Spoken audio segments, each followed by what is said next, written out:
Greetings, folks. Thanks for coming back to the second part of this video restoring this vintage Waltham pocket watch. I resume part 2 at the assembly of the watch's wheel train.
Here are those nicely refinished and polished screws, much more appealing than the mess we've started with.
Prior to attaching the pallet fork, I check the movement of the wheel train to make sure that it moves freely without any obstructions.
The pallet stones get a touch of Mobius 9145.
Before I screw down the pallet bridge, I check for free movement of the pallet fork. Next, I wind the watch just a little bit to make sure that under tension the pallet snaps back and forth.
A little bit of Mobius 9010 for the wheel train.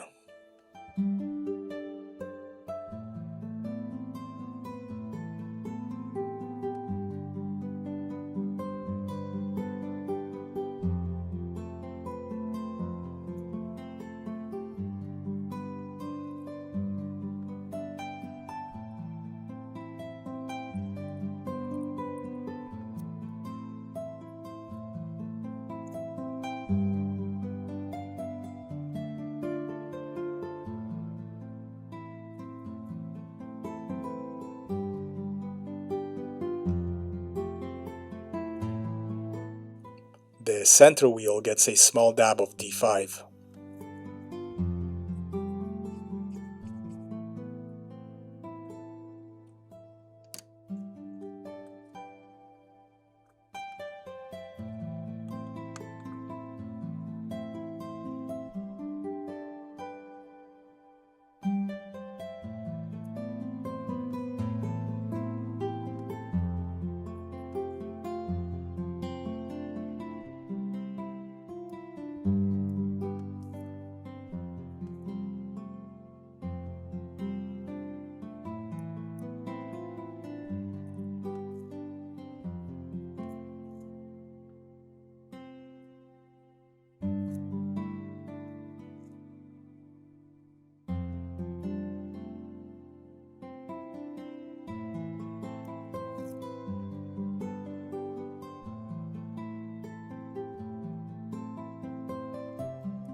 Alright, it's time to see if I've just wasted countless hours of my time.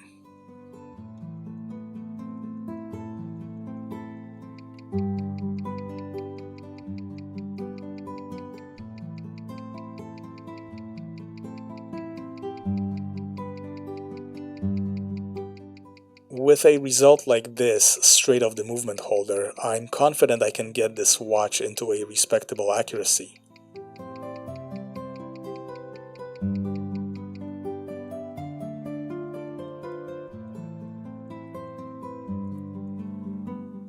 Next, I wind the watch down so that I can get the impulse jewel into a central position between the banking pins. This will help me with adjusting the hairspring collet, which will put the watch in beat and reduce the beat error.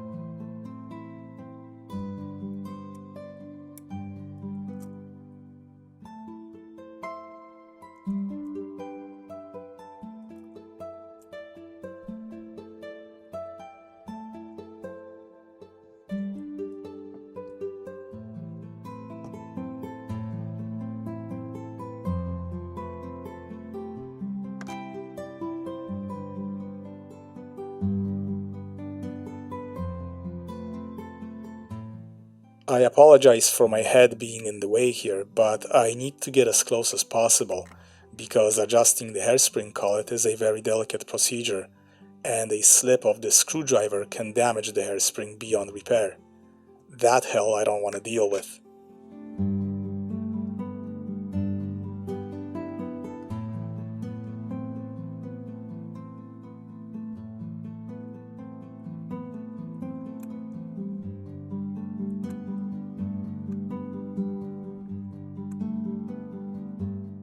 Let's try this again.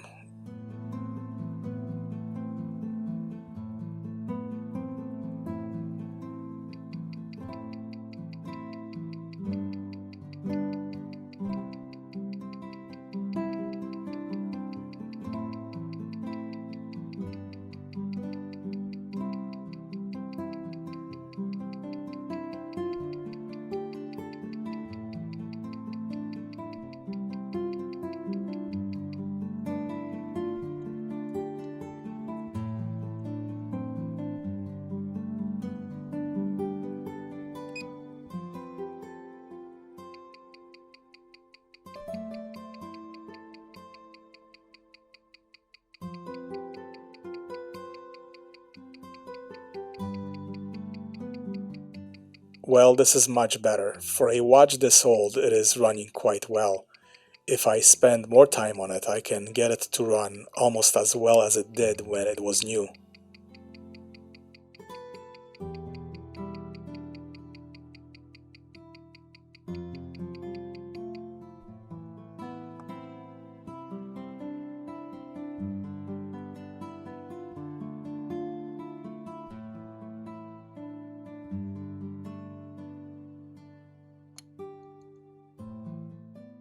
To take out some of the dents on the case back, I reached for my set of dapping punches. These can be bought at any jewelry supply store or even on Amazon. In order to protect the finish on the inside of the case back, I use a thick plastic baggie and apply a bit of pressure to massage the dents out.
For cleaning the dial, I reach into Grandma's nightstand and jack some Polydent.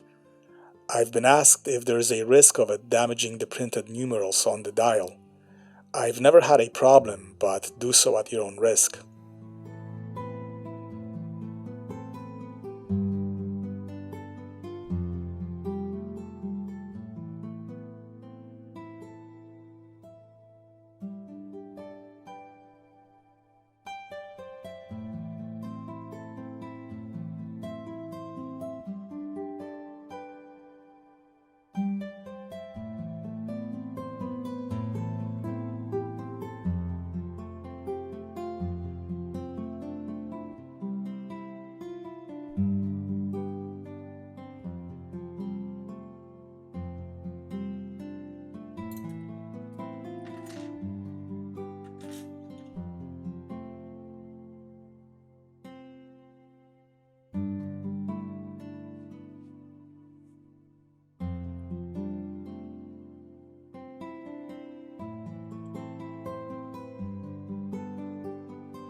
Next, let's address this crystal. I'm using Polywatch to remove the scratches and scuffs.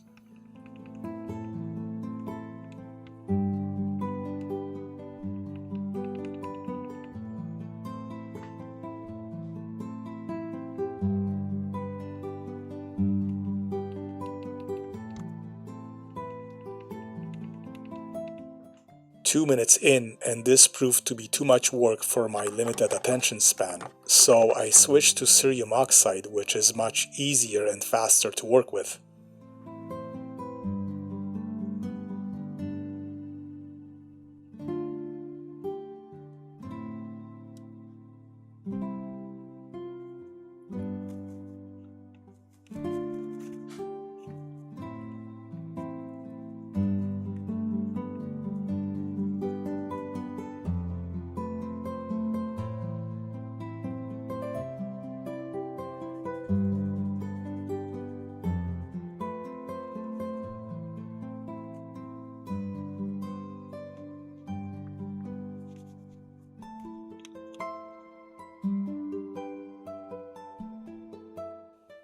The result is excellent. All imperfections are gone.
And there it is, 123 years old and going strong.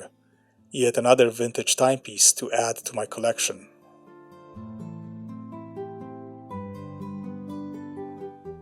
I hope you've enjoyed this video, and I would really appreciate it if you click the thumbs up and subscribed. Thanks for watching. Until the next one, take care.